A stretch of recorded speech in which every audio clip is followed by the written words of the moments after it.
Hello, hello. After lunch.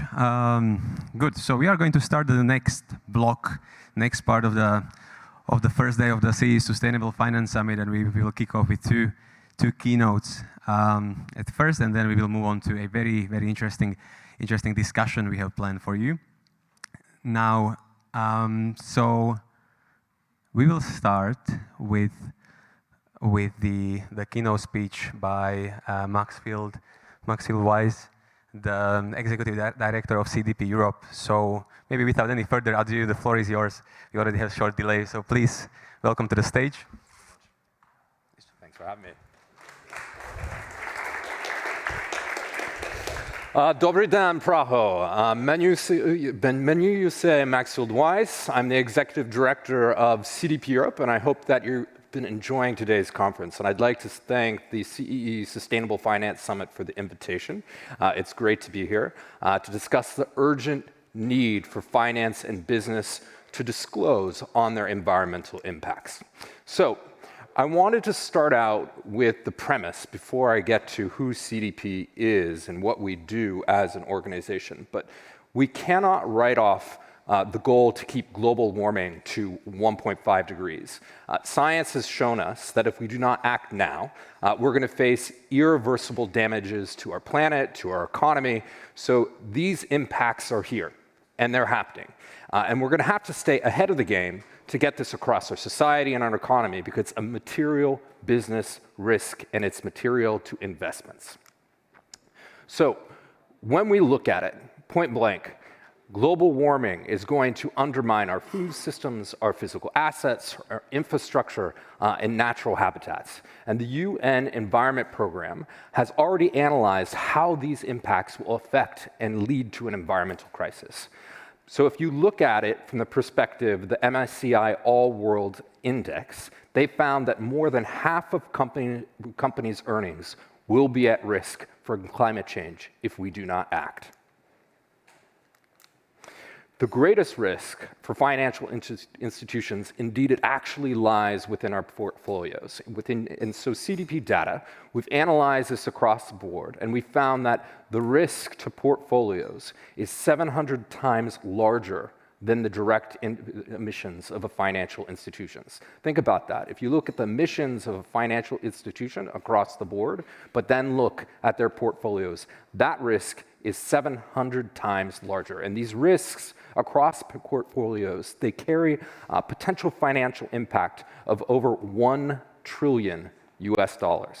So CDP data also shows that financial services companies' climate-related risk outweigh corporates by nearly 4 times. So if we're looking at where we need to drive impact, is it the real economy or is it from the capital markets? So on the other side, I always like to talk about the risks and start us out there. But essentially, the reason why we're doing this is from an opportunities perspective. And there are real opportunities in financing the transition that we need to make. They include sustainability-linked loans. They include green transition bonds, as well as other great assets that CDP data has supported. And financial impact from these assets and the ability to drive this opportunity is worth up to $2.9 trillion, according to CDP data.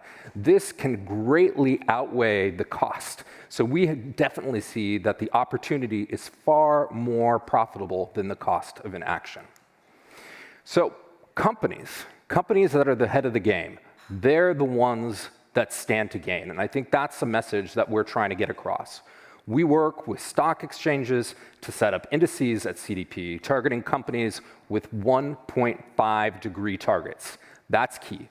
With investors to create funds that align their investment portfolios along those companies who are leading that path with 1.5 degree targets, as well as with banks who use CDP scores for their loan rules. So the science, it also shows us that the time to act is now.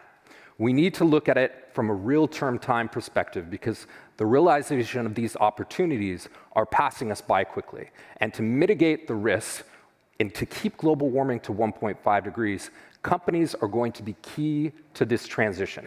And financial institutions, you have the power. We see the power in you to arrange and engage with organizations to drive this change, and the potential to adapt your investment decisions along those companies who are leading the impact from a 1.5 degree aligned and nature positive pathway. So much as with financial risks, having this data, having environmental data, is the bedrock to all decision making. It's the first step to managing and then engaging with companies. So at CDP, who are we? We essentially link companies with their customers. That's what our job is, and with the capital markets. And we do this through disclosure, through the simple act of disclosure, with the idea of what gets measured gets managed. That's critical. Impactful data is critical and key to all decision making. It's essentially lighting up the system so decision makers can get spot on companies and cities, states, and regions with the ambitions that they need to drive action. That's what we're trying to do, to essentially accelerate the rate of change of a sustainable economy that works for people and planet. So, a little bit more context about who we are. And I've given a little bit of intro of the problem, the risks we face, the opportunities that are on the horizon. But if you still do not know who CDP is, that's okay.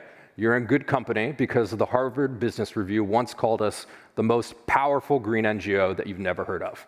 So what do? We run the world's environmental disclosure system. And this is for companies, cities, states, and regions to measure and manage their impact and ensure that they're setting themselves up for action. And we put this information at the heart of capital markets, at decision makers, with policymakers, and of course, global supply chains.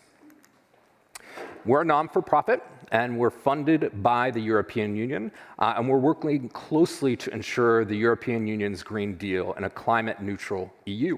And when you ask, how does CDP drive this impact? Well, I think the key to our success is when CDP asks for this data, it's not us who are requesting this information.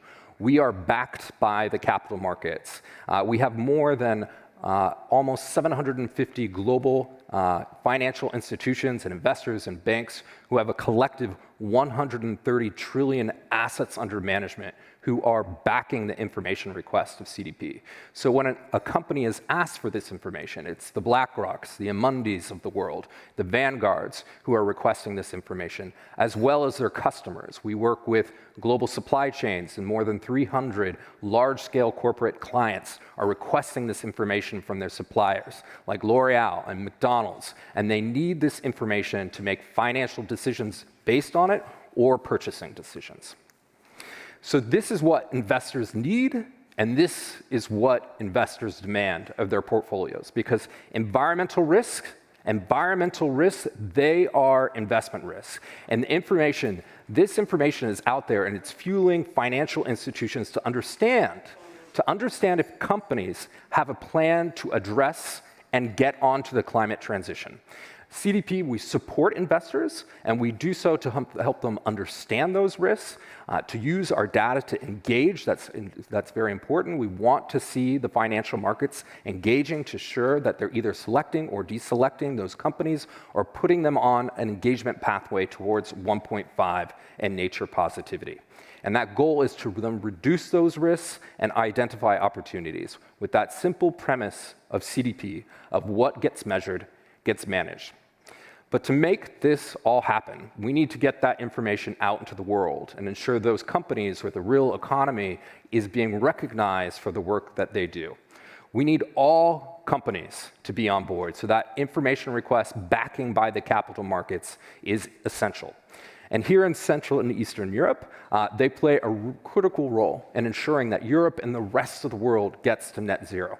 So not only because the economy here is growing, which we see and we recognize, because it starts with disclosure. To be able to get to that stage of action, we need to scale that growing economy here in Central and Eastern Europe from that starting point with that simple act of transparency. So last year, we asked 900 companies in Central and Eastern Europe to disclose through their environmental data through CDP. And we did this, of course, on the behalf of financial institutions, many like you. And to give you an overview more broadly, this is essentially what we're doing and where our data goes. CDP is engaging with organizations around the world, and we gather this data, and this is essentially underpinning the capital markets. We have scores that we put out into the marketplace, and this goes into rating agencies, NGOs, stock exchanges, governments. It's fueled throughout Bloomberg terminals, and of course, financial institutions. And then we're harmonizing this data so you can use it, access it within your portfolios to build out a sustainable funds and, of course, net zero pathways. And this is essentially proving that CDP is the foundation of the ESG world. So the result, over the past 20 years, we've really mainstreamed transparency. Disclosure, it currently covers climate change, water, and deforestation issues throughout supply chain. However, we recognize that so too does the global economy need to transform. So does CDP. So we're going through a bit of transformation ourselves. And through our 5-year strategy, we're going to now be expanding across planetary boundaries. So not just water, climate change, and deforestation. Last year, we introduced biodiversity. This year, we'll be introducing plastics into our questionnaire, and we will, of course, be moving to land use, circular economy, ocean impacts, because we need to see climate change and nature as two sides of the same coin. You cannot solve climate change without addressing the nature crisis. And currently, the impacts and the reliance on nature is more than half of global GDP. 44 trillion of our economy relies upon nature. So, what does this mean, and what are we seeing here in Central and Eastern Europe? We're really seeing a positive uptake. We had about a 45% increase in terms of disclosure to CDP in 2022 comparative to 2021. And we're now saturating about half of the Central Eastern European economy in terms of a market capitalization, in terms of driving disclosure and transparency. And we want more CE companies, and that's where we need your help. So looking forward to engaging with you to ensure that we are driving disclosure and transparency at scale in the Central Eastern European economy. We've really seen this positive uptake, and we're happy about it, but we need to see more. We need to stay one step ahead. And as financial institutions, you're going to be a crucial role in engaging with companies that you invest in. Much like you need this financial information, so do we need to get this information out to the markets. And it's encouraging to see this high level of engagement here in Central and Eastern Europe, but there's a lot more room to grow. Part of this change is helping companies. We need to help them on that roadmap, and financial institutions are going to help them get ahead. And if not, we need you to be obliged to do so. And we need you to get them to disclose, because what we're facing here from the perspective of Europe with the EU taxonomy and regulations is going to be key to ensure that we get these companies ahead of the game in terms of regulation. So CDP's work, it's to help not only drive disclosure, but it's also part of our new mission to scale the most impactful standards. We'll be integrating the ISSB framework into our disclosure platform this next year as a global baseline. This year for the disclosure platform, we've integrated aspects of the EU taxonomy, as we did with the TCFD in the past. As should that scaled, we will also be integrating elements of ESRS. The idea here is that the harmonization of the CDP questionnaire across the economy allowed standards to scale and grow and ensuring interoperability. So we really need to see this momentum.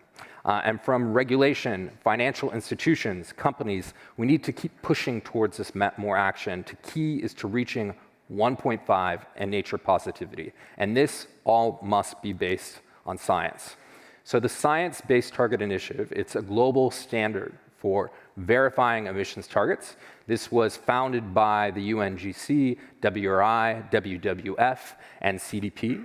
And companies, we need them to make this rapid change in deep emission cuts on a 1.5 degree pathway, and reach net zero by 2050, which essentially means about a 90% reduction in terms of the emissions of a company where they are today. Think about what a company looks like today and what a company will look like in 2050 with a 90% reduction. This means a radical transformation of how companies operate and how companies work.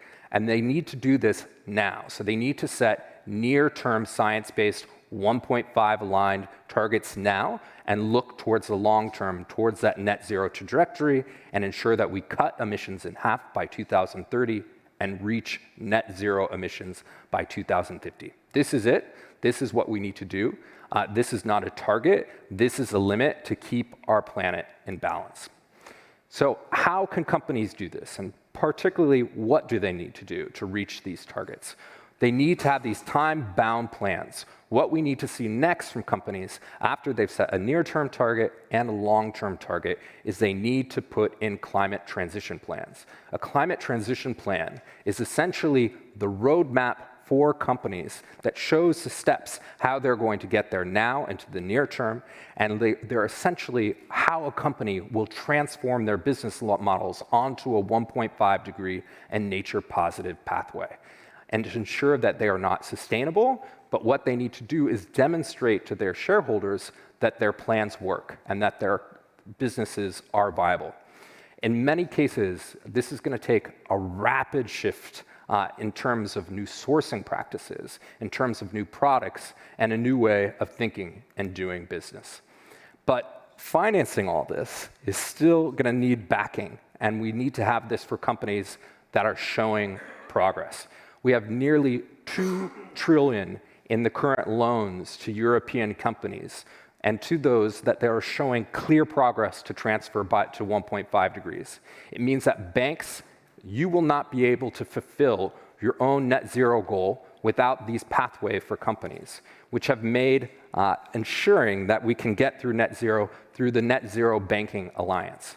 And financial institutions at the same time must push for change for the sake of their investments as well as their own targets for their portfolios on net zero pathways. And we still need to all be heading in that same direction. That's what is going to be key and critical. So the last chart I'm going to show you today is giving you a cross-section of essentially where we're at and where we are at on this transition across Europe. So there's a lot more that needs to be done, including here in Central Eastern Europe that this chart shows. And we need to pressure a new way of thinking with businesses together. This is going to take collaboration across the real economy, within the capital markets, from a policy perspective and a global supply chain together, this perspective. But we need to come together, and I think that's what CDP's aim is. We need to come together using data as key to underline the economy. We need to come together for our portfolios and our planets, and it's all connected in how we're going to show our part to play to ensure that we get to 1.5 in nature positivity.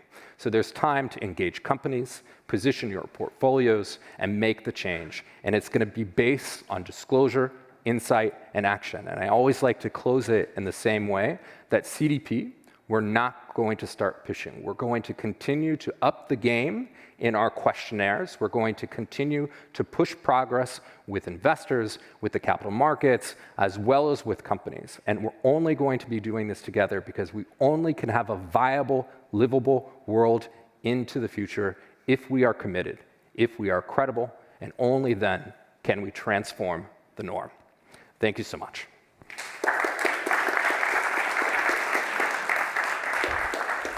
And I thank you very much, Maxfield, for the very energetic presentation as well, especially after lunch, which is often, always really, really welcome.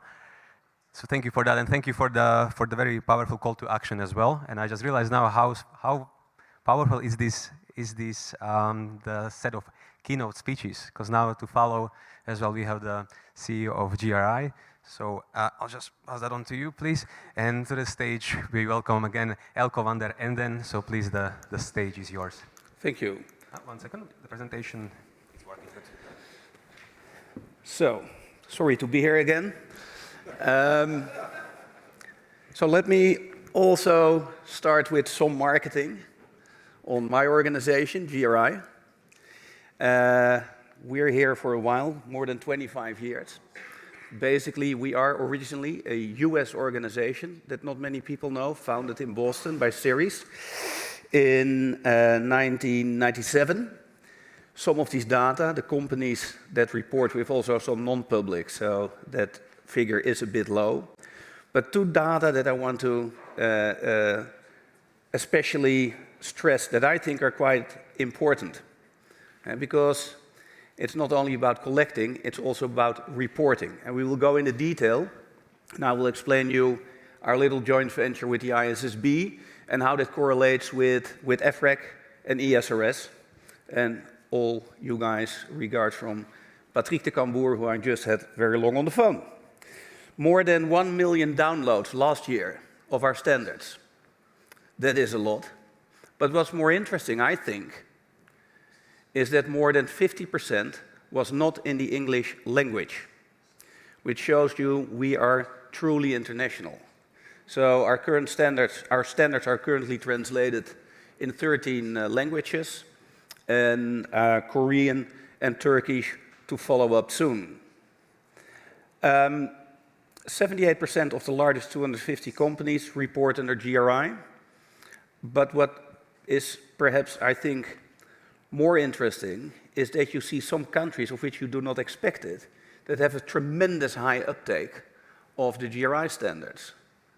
Singapore, 94.2% of all listed companies use GRI. Malaysia, 78%.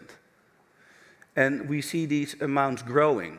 And you may ask yourself, why? Now let's go to the why. The landscape of reporting is changing. And it's changing for the good. But there's a lot of misunderstanding, and we will go to that slide in a couple of minutes. But if you look at the so-called alphabet soup, when it comes to actual standards, you wouldn't even call it a soup, because there are not that many standard setters. We have our friends of the ISSB, and they have more or less absorbed, of course, the American ISSB. You have EFRAG, our European friends, under the CSRD, publishing the European Sustainability Reporting Standards. And then we have our rather timid American friends when it comes to sustainability reporting, the Securities and Exchange Committee.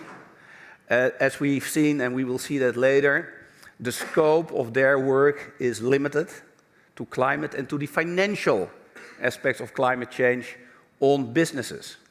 The other sides are framework developers, rankers, and raters.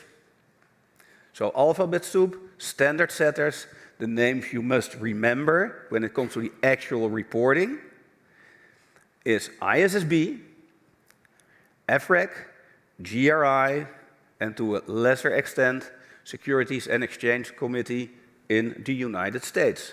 So now let's get practical. The amount of misunderstanding we see in the marketplace on sustainability reporting is huge.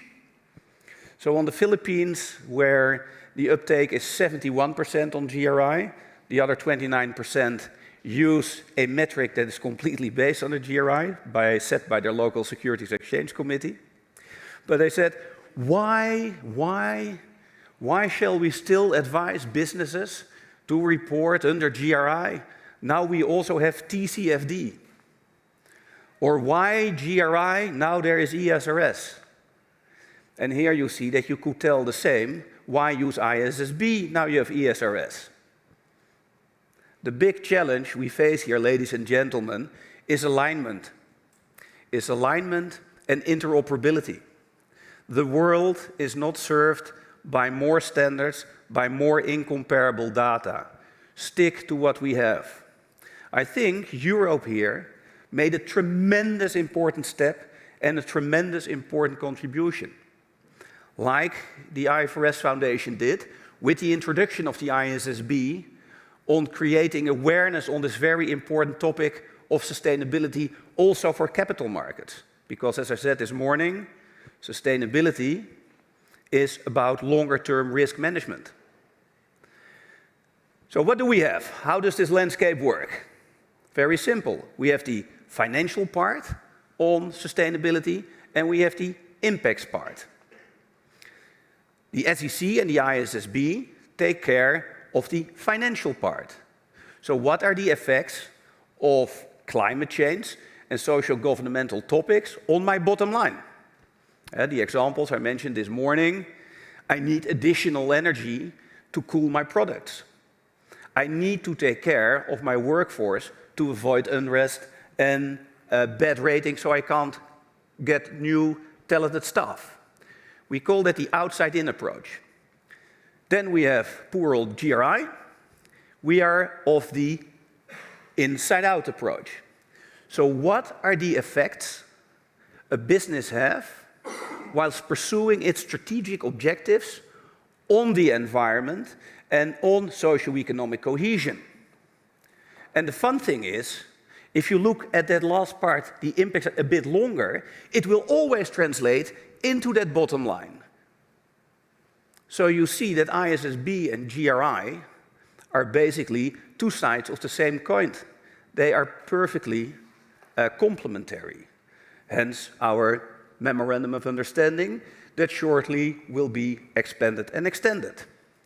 So where does Europe play a role in here? They have the concept of double materiality. So they very wisely said, you need them both. Because if you show them both, if you show the financial as well as the impact effects, you give both society as well as investors a good overview on where business is heading to. Not only past and current financial effects, but also the longer term. And isn't that what investors and society wants to know? What is the role of GRI in this whole spectrum? And if you often hear, it's so difficult, this landscape, no one understands it, can you explain it? This one I honestly stole from my friends at TNFD, and I think it explains it quite well. And then I end in where GRI sits in this whole game. You have the Paris Agreement on climate and the global biodiversity frameworks. And they have been the driving forces behind the TCFD and the TNFD. So here you see that the question of my friend, the regulator in the Philippines, that why advise GRI now there is TCFD, or why should we use ISSB because there is ESRS, is perhaps a bit weird. Because a framework is something different than a standard. A framework sets the metrics and the environment on those topics to report on. It does not tell you what it is, what the format is, how you report on it by itself. So we as GRI have one mission: to enable businesses to provide comparable information on their impacts on behalf of investors and other stakeholders, so they can make, as was said, decisions based on facts and not on perceptions. We do not sit in the chair of boards on CEOs to tell them what they must do. That's their own decision. We want them to report on it. As an enabler to show the wider public and investors what their initiatives are, and also as a part of their accountability. So these frameworks are being used by governments and regulators to assess the topics that should be reported on. And how to report, look, GRI IFRS, the one outside in, the other inside out.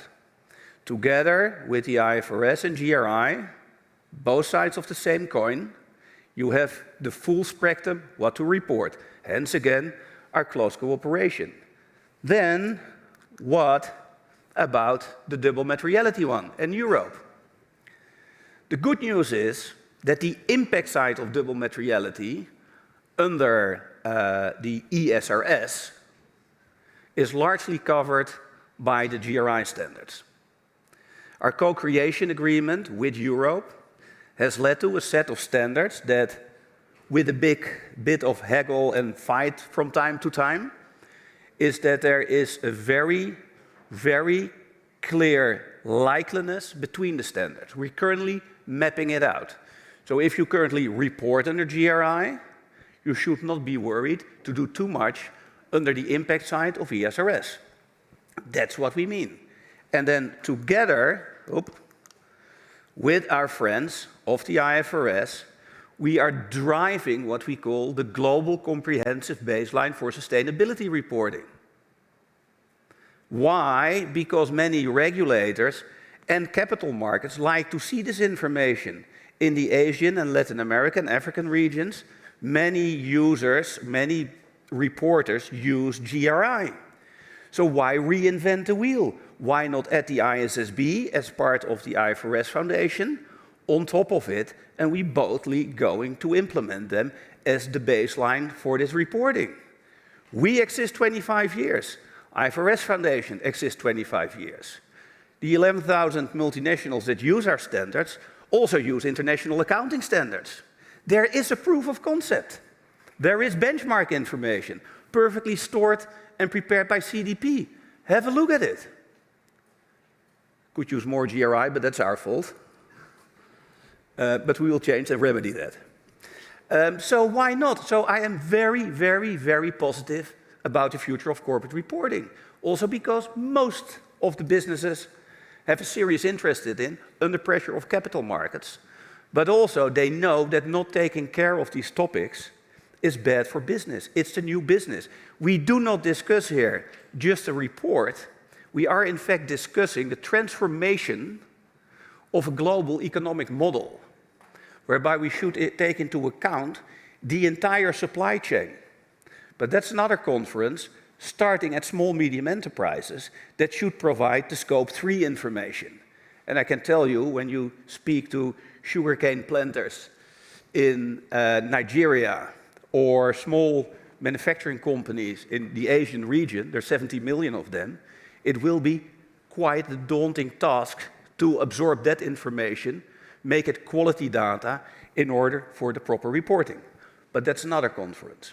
So, to cut a long story short, GRI, together with EFRAG, took care of the impact side of the ESRS of reporting. GRI, in its Memorandum of Understanding with the ISSB, is driving hard for this global comprehensive baseline. And all over the world, we get very positive feedback on this initiative. Even in the United States, with the Business Roundtable that is seriously engaged in this. And don't forget one thing, the fact that you have some politicians in the States with some interesting ideas when it comes to sustainability does not mean that US business is not engaging and not interested. Same applies for large US investors. They are, they care, and they know why. Thank you very much.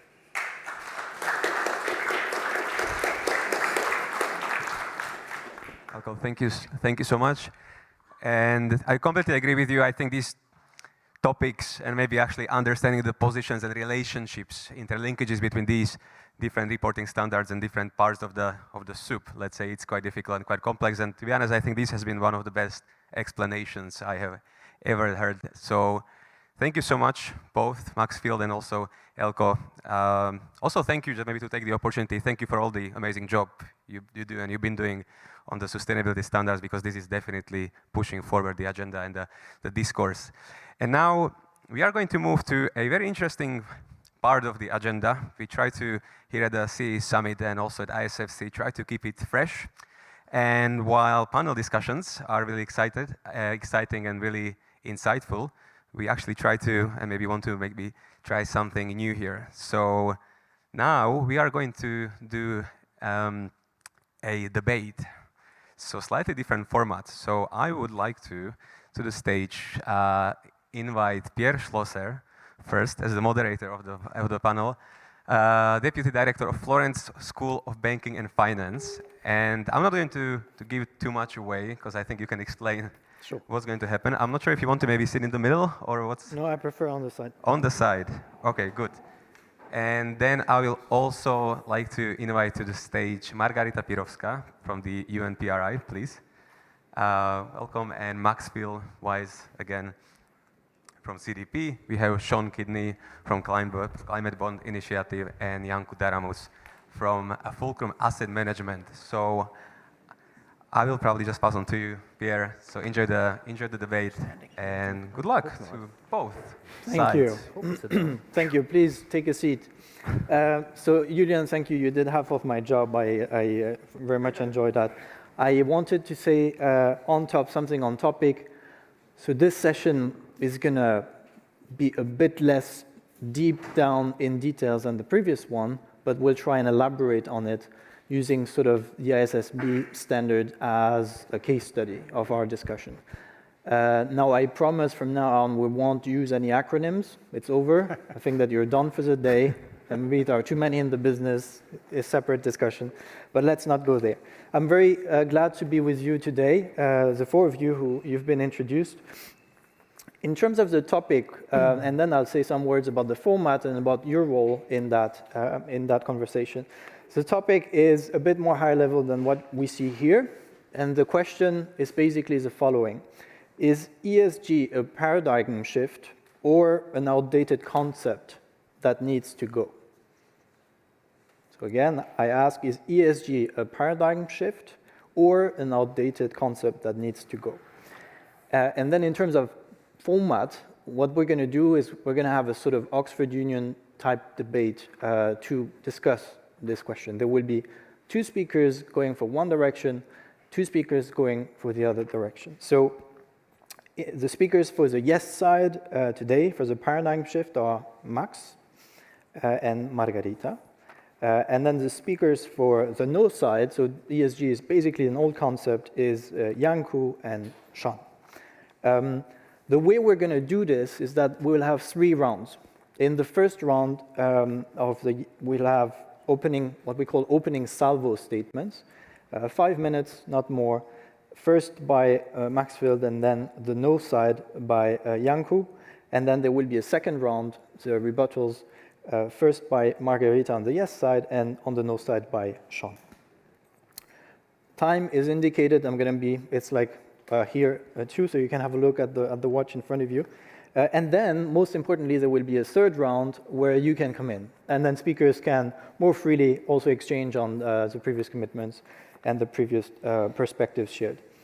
Now, this is, as you know, Oxford Union is largely inspired by what's the dynamics happening in Westminster and at the UK Parliament. So there are things that you can do to contribute. Today, you're going to be a member of Parliament. And you're going to exchange through ways that you deem most appropriate. But the protocol usually tells you that if you agree with something that is said, an argument shared, you should say, here, here. If you disagree, you can make a different type of sound, but that's okay. And then my privilege is to say if there is too much fuss and too much confusion, is to say order, like in the UK Parliament. So I said order, order, and then silence should prevail. I don't want to be longer than this. Again, this is supposed to be a bit of a different format, and we're really looking forward to have this discussion with you. So with no further ado, I would give, again, the floor to Maxfield for 5 minutes to make a case. Yeah, happy to make the case, but I would put it this way. In a world of increased scrutiny, standardization and regulation, environmental reporting, it's now a business norm. I think I demonstrated that in my keynote just a second ago. But I would say that, yes, there is a paradigm shift.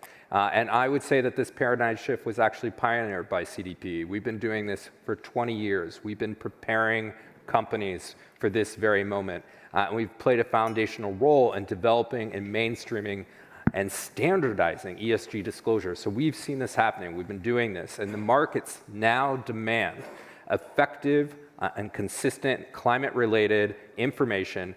And the development of the ISSB standard is that global response for that need and is that global response for that demand. And we're enabling to ensure that this information is put out there to investors, and to reduce the disclosure burden of companies, you need that global baseline by aligning requirements. So, as I mentioned earlier, in 2024, CDP is going to integrate the ISSB standards, and we're going to do this into our global disclosure platform. So once that happens, ISSB is going to be instantly scaled. This past year, we had 18,700 companies around the world. This is more than half of the listed market cap. Next year, with the integration of ISSB into the CDP disclosure platform, it is going to be globally scaled. And this is going to be rapid adoption of ISSB across the global economy. So as the only global environmental platform, we essentially have a building block approach. The ISSB, it's going to serve as that global baseline. And then on top of that, we'll layer jurisdictional approaches like the EU sustainability reporting standards to put in ambition. Importantly, the ISSB is including Scope 3 emissions into their standard, and this is a very welcome development to ensure that this is also cascaded throughout global supply chains. So CDP, we're standing to support companies to ensure that this paradigm shift continues to happen, that there is a limit to climate-related financial risk, and disclosure is going to be key for that. I would say here that the development of the ISSB standards, it's been welcomed by the G20, it's been welcomed by the G7, by the Financial Sustainability Board, and in some companies, in their jurisdictions, they've already signaled the intention to integrate ISSB, and ISSB will underpin this. So this is happening, it's here, and we need that consistent financial information, and ISSB is that standardization process that has allowed us to transform our global markets and ensure that we have the sustainable economy. So I would say that this is business as usual. There's no pulling back. I wouldn't see that any potential argument against this case, where ESG reporting underpins the capital markets. You need to have consistency of information and consistent quality data. And we're going to continue to support this. We're going to drive it through our disclosure system. We scaled from 12,000 to almost 20,000 companies just last year. Imagine how many more companies will be disclosing next year using the ISSB standards, and we'll provide that globalization and through our disclosure system to empower this for the capital markets, for investors to make better financial systems. So the paradigm shift has already begun. Welcome to the new era. Thank you, Max. And I think if I were to summarize your argument, I could dare and say that essentially, according to you, the ISSB, and I said it again, standard is basically consolidating the paradigm. But maybe we can disagree. The floor is yours, Margarita. Thank you, Pierre. So, hi everyone. My name is Margarita Pirovska. I'm Director of Policy at the PRI, Principles for Responsible Investment. We are an investor initiative with more than 5,000 signatories around the world, pension fund, insurance companies, asset managers. And we have more than 50 signatories in Central and Eastern Europe, and we hope to have many more as we are growing. So this is why I am here today, and I really much thank the organizers for putting me in the yes camp, and I'm sorry for my colleagues. It's a lot easier, isn't it? So there is no going back, and the world has dramatically changed. Since 2015, all governments around the world committed to a new overarching goal, which aims to transform all our economies everywhere around the world to be something that they aren't today. We haven't had such overarching goals, net zero by 2050, that will integrate all economic activities in the coming decades since the Great Wars.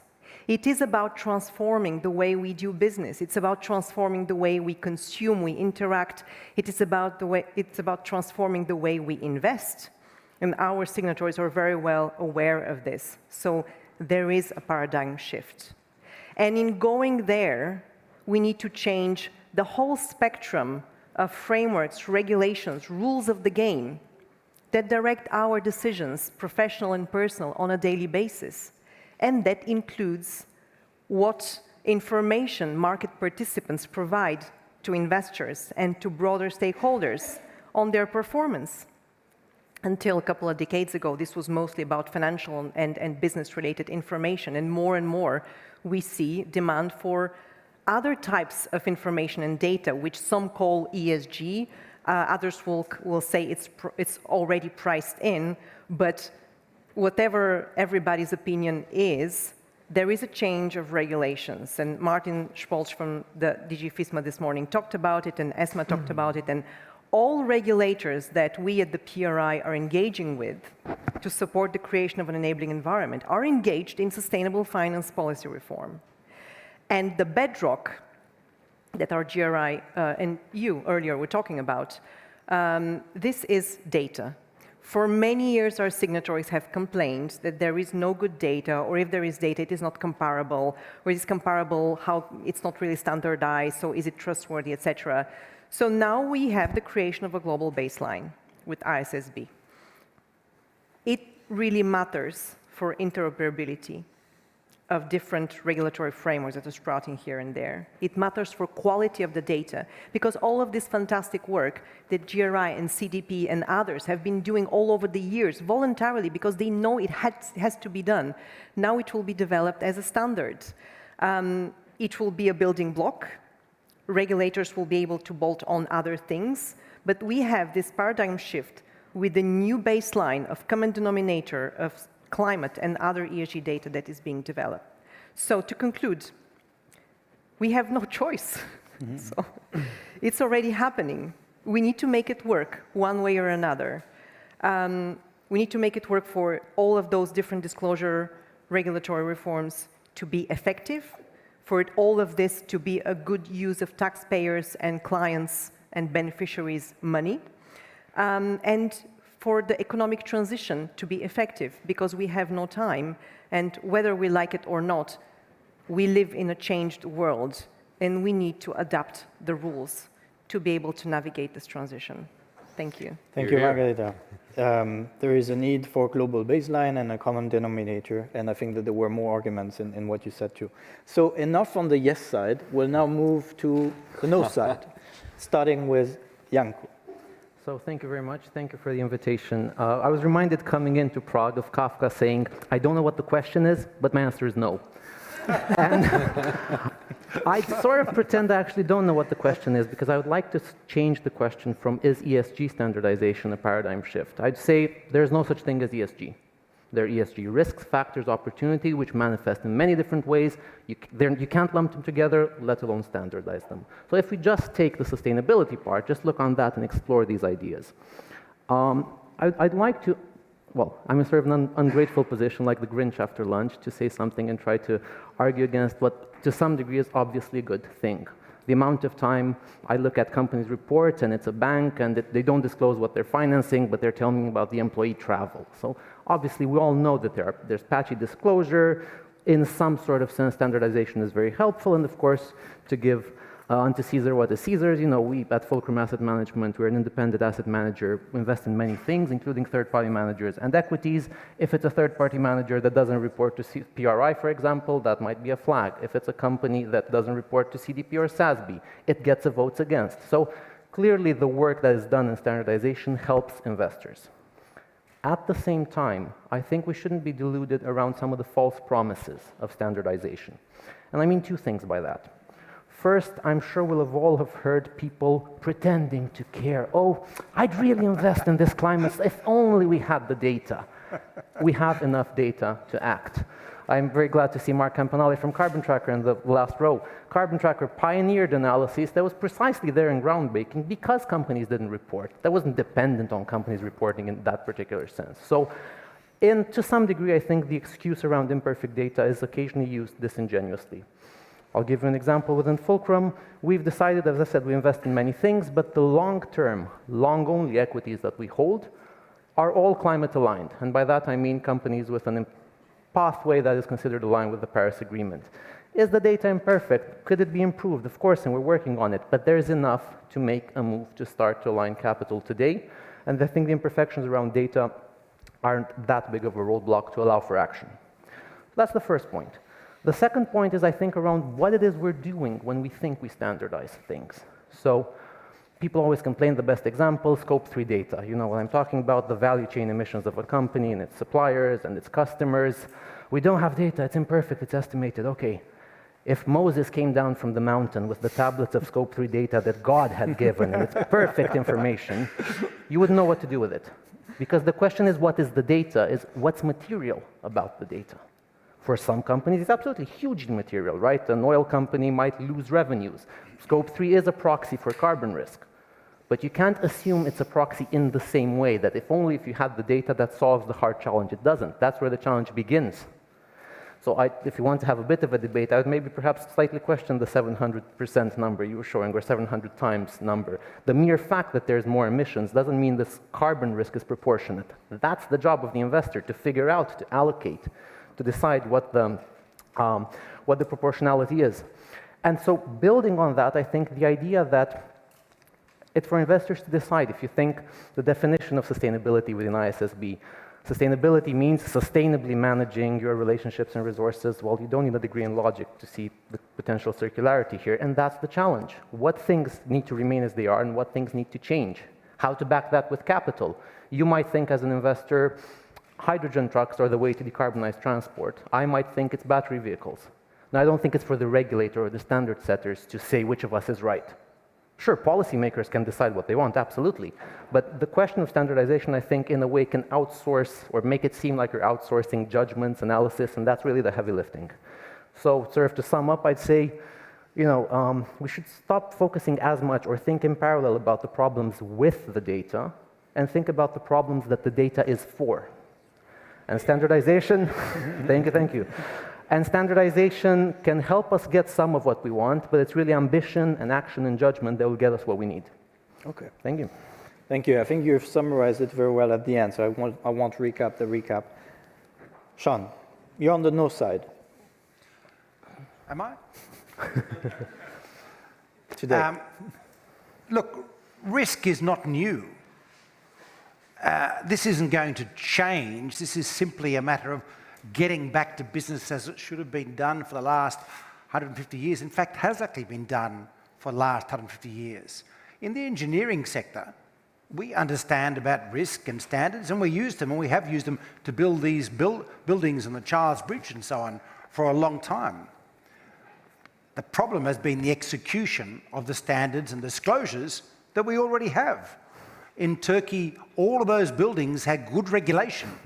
They had very bad implementation because there was bribery, there was corruption, and people didn't bother building things to the standards that we actually have. We've known about these kinds of risks for a long time.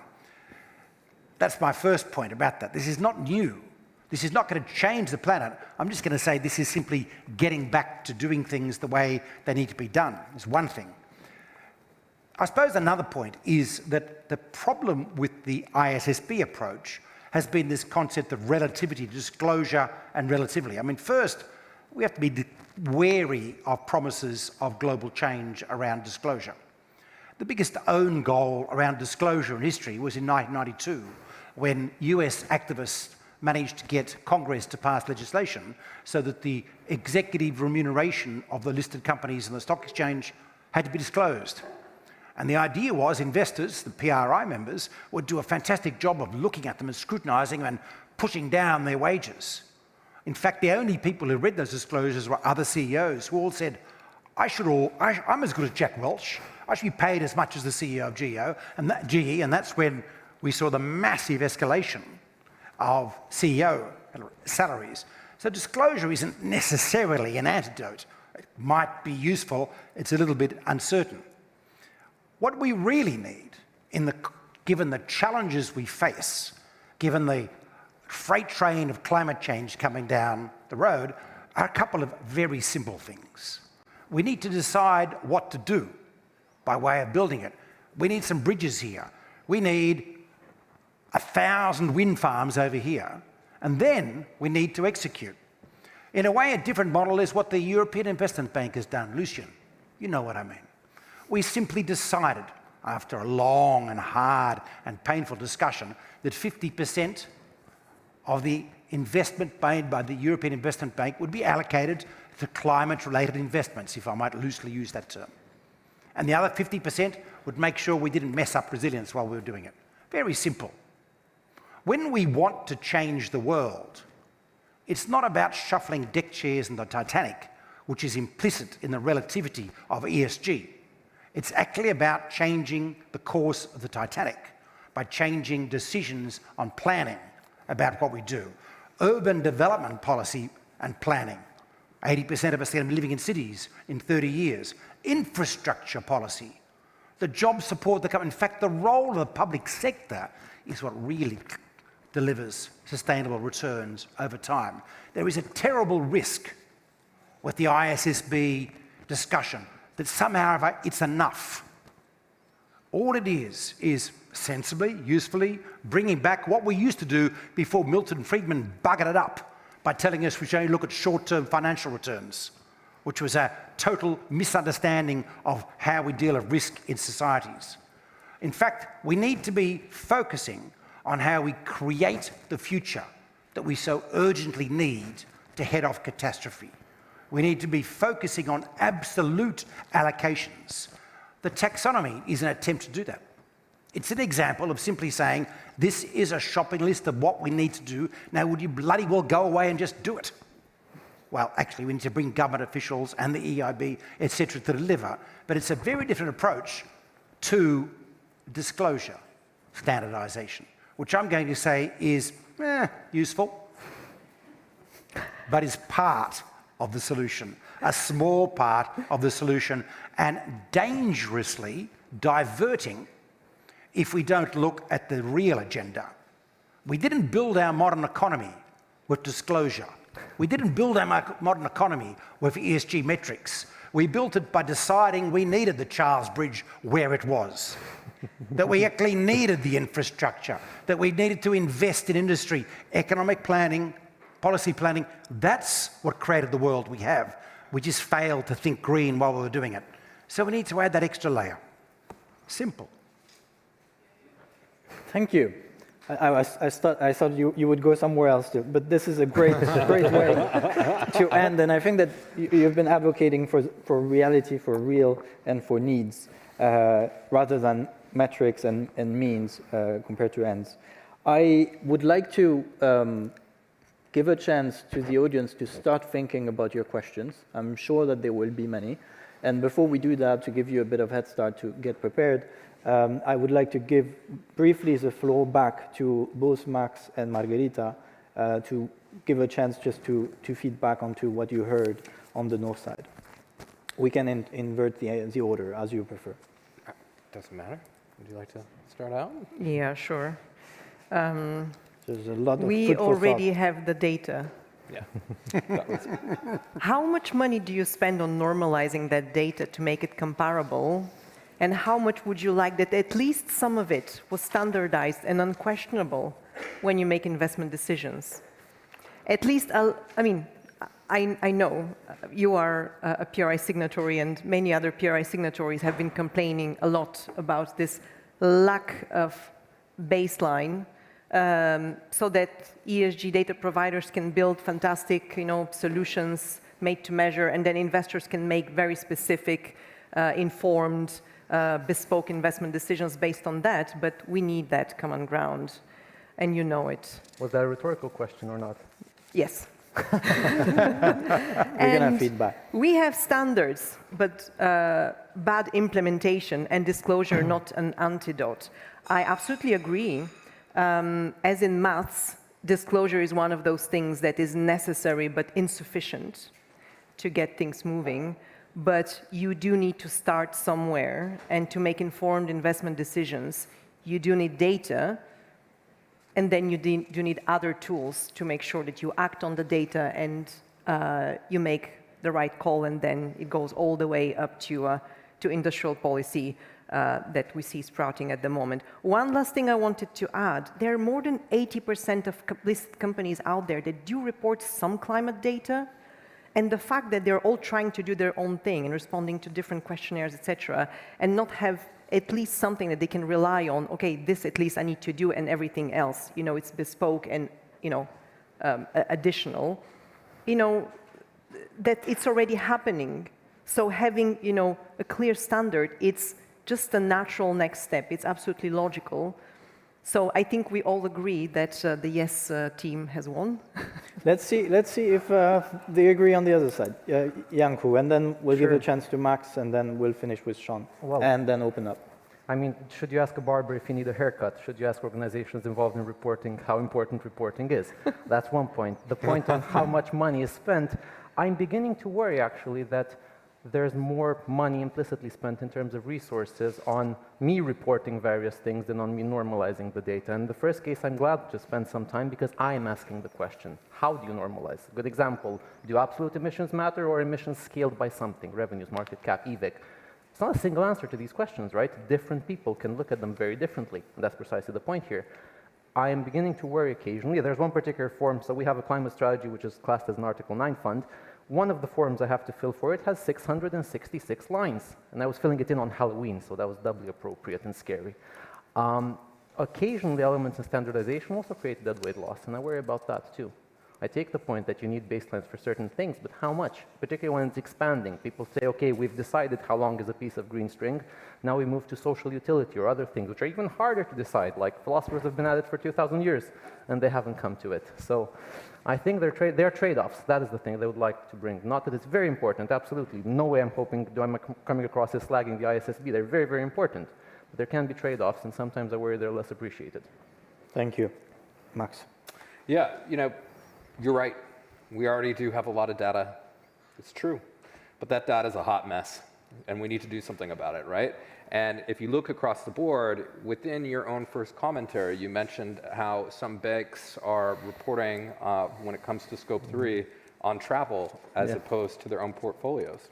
Didn't you answer the argument right there that we need standardization on how companies are addressing these risks and looking and reporting on that information? And why we have a lot of data. Data's outdated by the next year. The moment you report it, you need new data. So do we keep circling around with bad data, data that's a hot mess, that data that's not being reported in a consistent way? Or do we put some standards in place to make sure the effort that is going to continue, irrespective of your points, is done consistently and can actually drive meaning? Further, I would comment that going through the process of providing data, from the idea of what gets measured gets managed, is imperative. When we have asked companies through our supply chain program, we have over 300 companies asking thousands and thousands of their suppliers to respond. We found that after going through the questionnaire once and being asked that information, you don't have a sustainability target. But after 3 years going through the process, companies are 10 times more likely to have a sustainability target in place to address their emissions. What gets measured gets managed. It's imperative that we do it in the right and consistent way. You yourself said that it's just one part of the problem, and you're right. We're not going to solve the entirety of the problem with disclosure, but as my esteemed colleague said, you need to start somewhere. And in and of itself, we have been calling it the global baseline. We need the baseline, and then we can jump off to all the things you said are necessary to get towards action, because that's ultimately what we need. We need a 1.5 degree world that's nature positive, and that's going to start with consistent, comparable, standardized data so the capital markets... Sorry, it's going to start with consistent... I mean, there's a bloody freight train coming down the rail. You're going to wait till the data is consistent and comparable before you start? I mean, for God's sake, how it started. We have a few short years to act. This is like twiddling while the fire burns, And if you don't have the information, stop picking your way out of a problem. I mean, you've got to be real here. But if without the information, how are you going to align your portfolio in the right way? Right? Align your bloody portfolio, for God's sake. What relevance is aligning your portfolio when the Titanic is heading to an iceberg? That's the whole point of this, and that's the challenge of what we face, that unless we act to change the Titanic, we are missing a beat here. We can spend a lot of time fussing around or shuffling our portfolios. And a lot of your PRI members have. I want to get 2 degrees aligned. I will shuffle out my brown stuff and just have green stuff. I mean, for God's sake, that is not the point. A better idea would be the way we're doing it in Japan, which is we have to transition the economy. We will work with everyone. Now, we need to make everyone be a little bit more ambitious in Japan, but we have to shift these companies. And in fact, what we've seen happening in PRI portfolios is the exclusion of high carbon that need to transform to low carbon because of linear pathways. And there's now a discussion going on, the net zero asset owners alliance, about how we allow SAS oil to be brought in, which is going to blow out everyone's carbon figures in the short term. Because, you know, we need to simply understand what we want to do. It's not going to happen by investors changing their portfolio. It's going to happen by governments avoiding Brexit. Talk about large-scale value destruction, right? Would ISSB have helped investors in the UK when the UK government went on a long suicide mission? No, totally irrelevant. Or on the other side, in the US, the IRA is creating champions out of nothing. We're throwing money at them, which is blowing out all our data stuff. Occidental is my new hero. Occidental, an oil company, because they're building direct air capture in the Texas outlets to bury carbon, take it out of the air purely because of the blunt instrument of subsidy. This is not something as a result of disclosure or data revision, guys. Come on. No, okay, thank you. So I think that we sparked the curiosity of the audience, and I'd like to reframe my earlier intervention, which is about saying, actually, you're members of parliament, so you're allowed to say whatever you want. You can ask a question, you can react, you can share your views, you can show agreement or disagreement. So why don't we open up now? Anyone who wants to take the floor? Please. There is a microphone going around. And please introduce yourself before interviewing. I'm a member of parliament. I want to know, the CDP PRI guys, are they actually funded by the oil industry? Fantastic, thank you. We'll address this one. We're not, part of our regulations don't allow us to take sponsorships from the oil industry. The clock is ticking, so let's collect. Second intervention, second question, comment, reaction. Also in the back.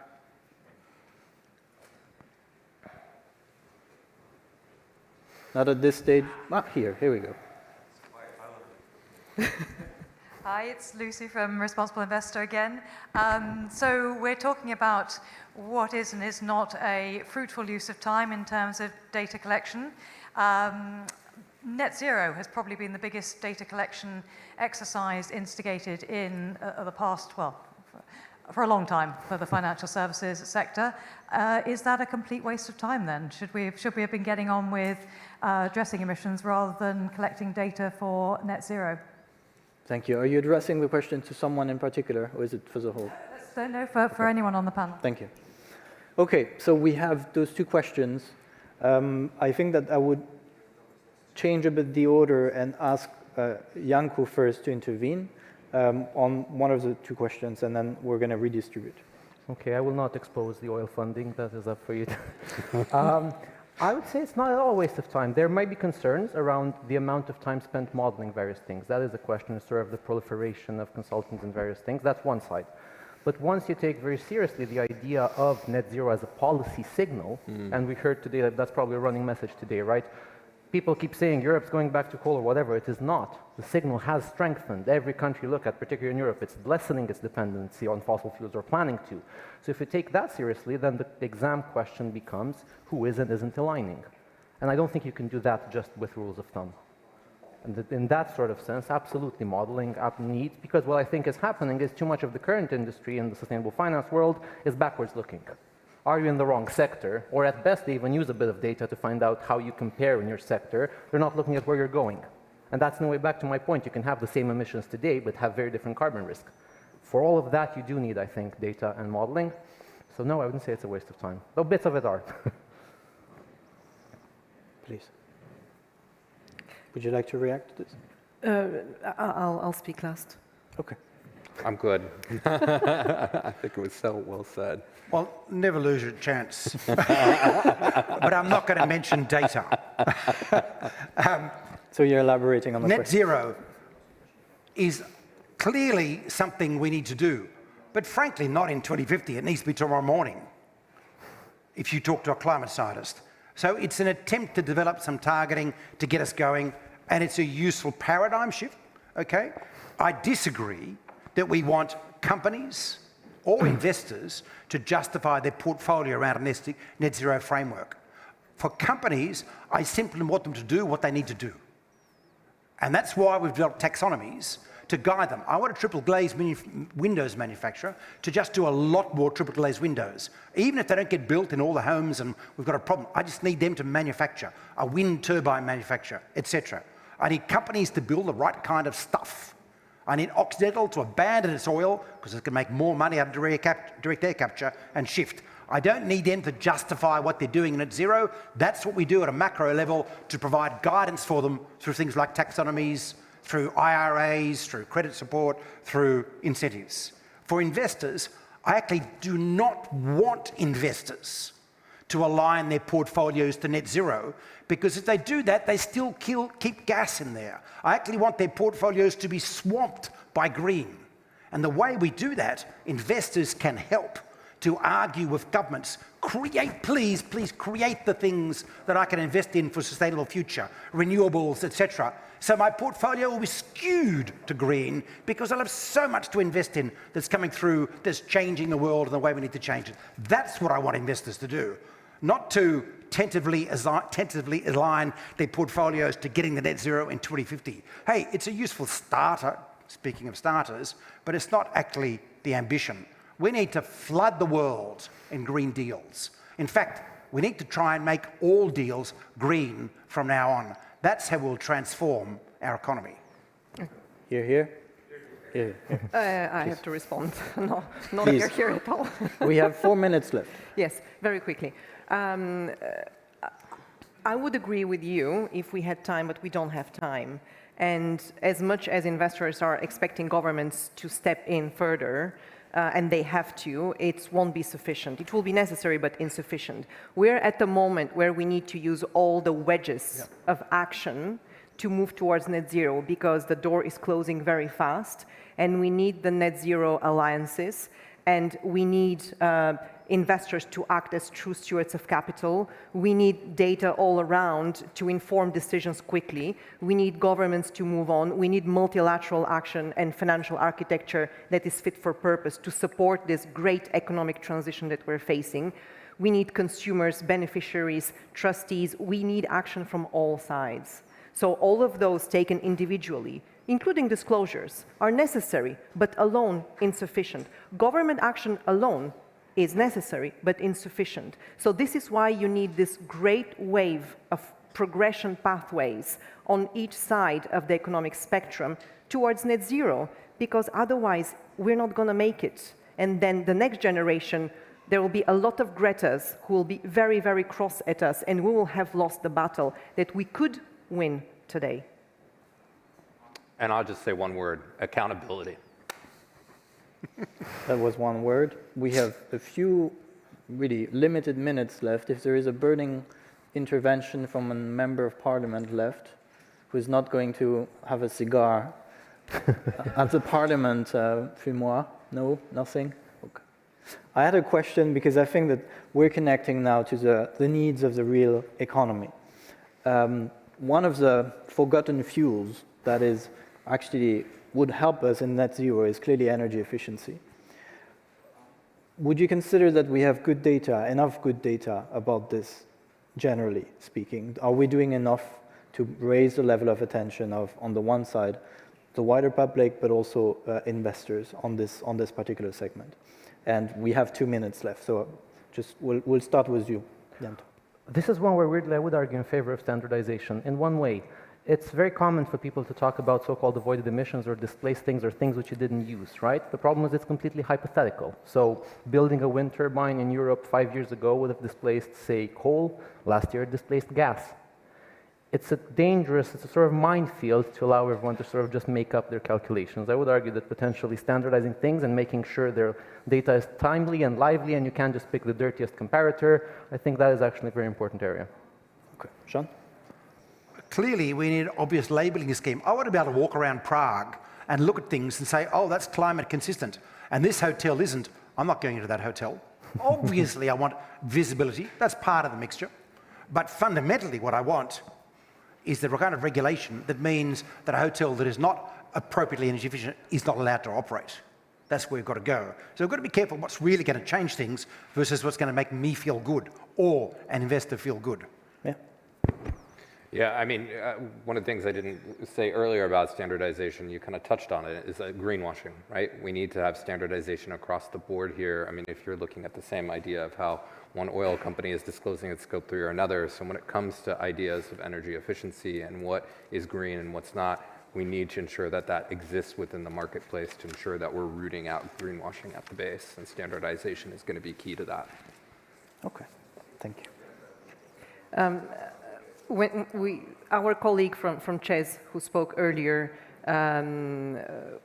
could comment on that, but in Czech Republic and in Central and Eastern Europe more broadly, where there are true energy dilemmas to address, there will be a lot of small solutions to come and help together, and energy efficiency is a quite important one among those solutions. And we are at a stage of the energy revolution where we'll have a complete contrary of the French energy revolution after the Second World War, where one big solution was put out there and the entire country had to bow to nuclear. Nuclear will be part of those solutions depending on the countries, but we'll have nuclear, energy efficiency, renewable energy, geothermal, et cetera, that all of those together will be all of them needed to achieve net zero. So, of course, energy efficiency, but also so many other solutions. It is not impossible. 1.7 is good, but 1.5 is better. And there will always be a new technology coming down the road. This is why R&D is so important to get to 1.5, and we can make it. Thank you. I think, ladies and gentlemen, we found an agreement.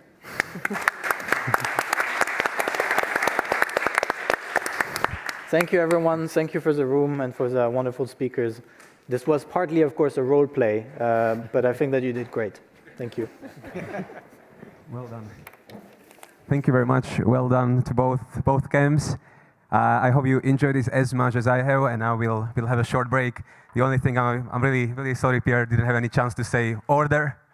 Maybe next time we'll be louder. But thank you very much. And now we'll have a 30-minute coffee break. So please have some coffee and some refreshments. Thank you.